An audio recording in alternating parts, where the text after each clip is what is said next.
Welcome back to Module 1 of the Game-Like Training Teaching with Technology course featuring GravityFit.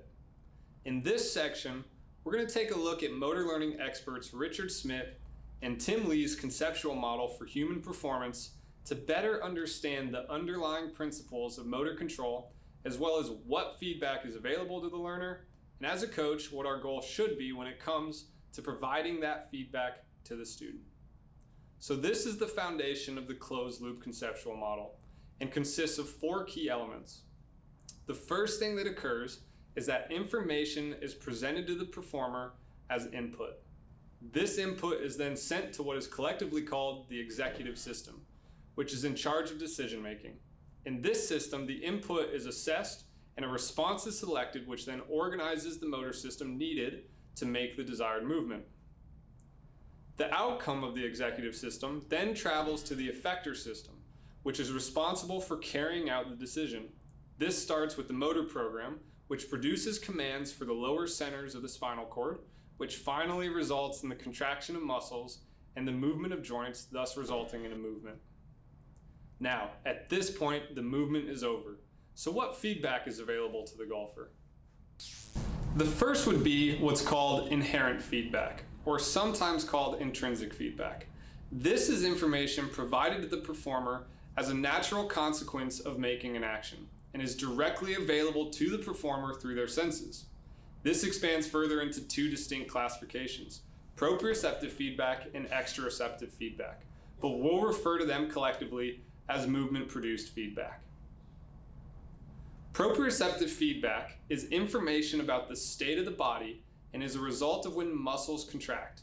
These contracting muscles cause movement, and as a result, feedback from moving joints and the changes in body position with respect to gravity. Exteroceptive feedback is the result of changes within the environment as a result of the movement and are sensed by the receptors of vision and audition, yielding yet more feedback to the performer. This could be things like the sound or the visual results of making contact with the ball. Now, there's one final piece of information that is essential to this basic model, but oftentimes is extremely underutilized, and that would be anticipated sensory feedback. Anticipated sensory feedback is information that is generated prior to producing the movement, as it defines the sensory qualities of the correct or desired movement, the way it should feel when it's done correctly. Now, we see people make practice swings all the time, trying to get that feel for their swing, which is great. But it's what you do with this information that is so underutilized by golfers. This movement-produced feedback must be compared against their anticipated states in what is called the comparator.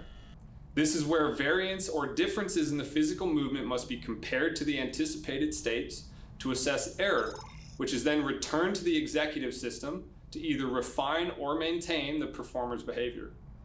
Most golfers only assess errors based on the outcome of shots, thus resulting in the snowball effect known as Einstein's definition of insanity, doing the same thing over and over again and expecting a different result. So what does this look like when we add the instructor into the mix? Let's say you now have a student in front of you looking to improve their swing, and you've decided this is the path we need to take. Well, the first thing to note, and I know everyone has experienced this, is that the golfer's ability to access that inherent feedback starts to diminish. You've probably had a golfer hit a shot, turn around and say, "How was that one?" Or, "Did I do it right that time?"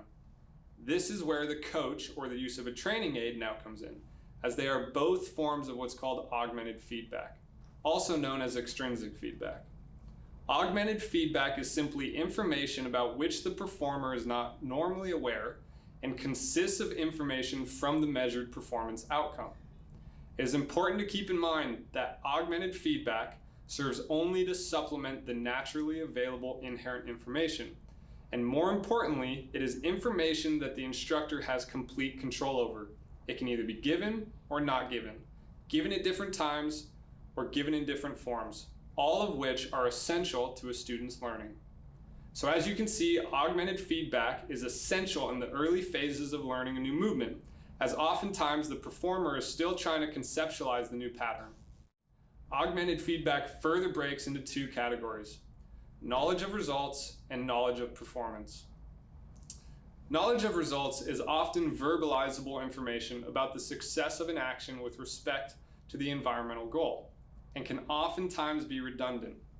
In golf, this would be like telling someone that they hit a slice when they, the performer, can clearly see with their eyes that the ball is slicing, making this information unimportant as the student has access to that result, thus making it inherent feedback. But here's an example where knowledge of results would apply.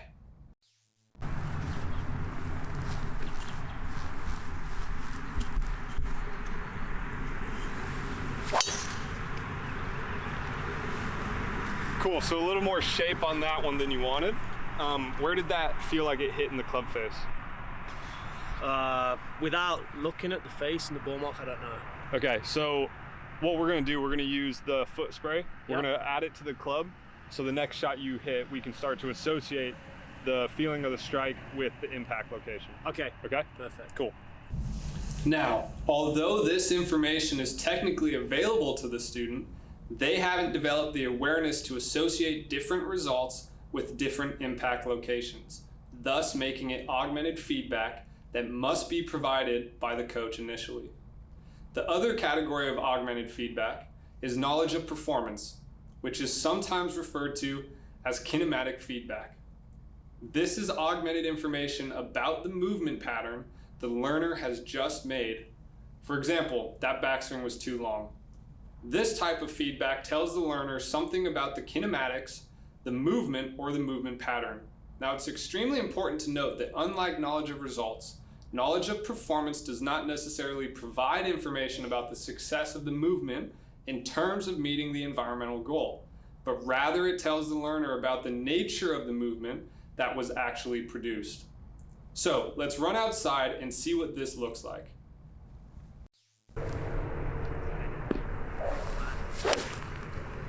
Awesome.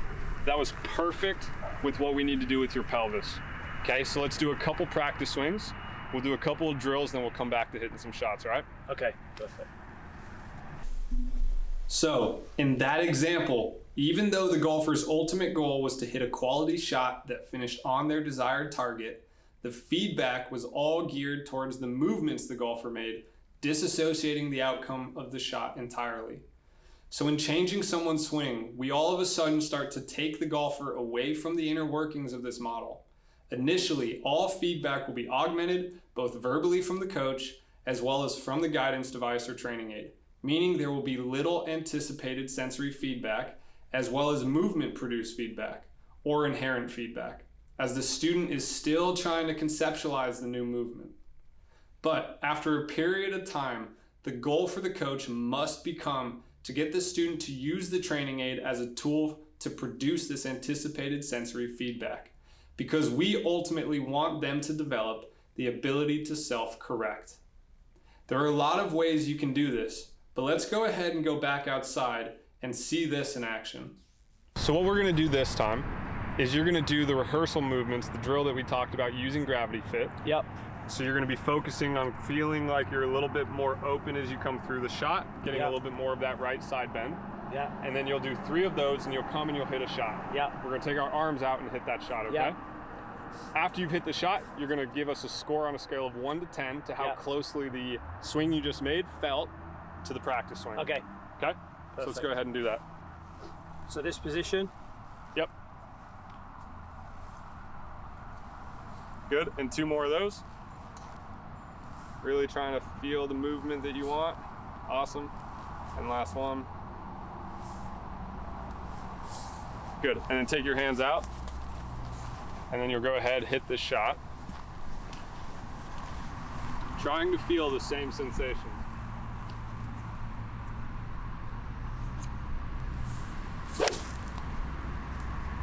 Good, so go ahead and score that feeling, that swing, to the practice swings. How closely did they?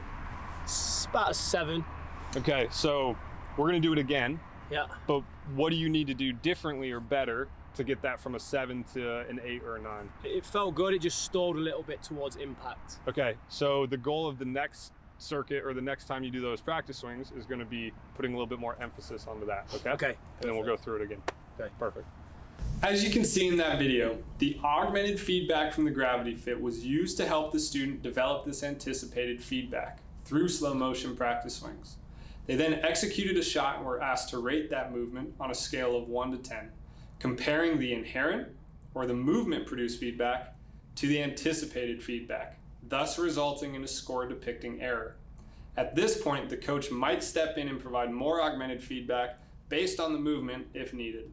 At the end, they then state what the error was and then continue through this process. Now that we have covered the underlying components of feedback and better understand what type of feedback a player receives, as well as when they should receive it from a coach, we're going to talk about how game-like training uses training aids in line with this model.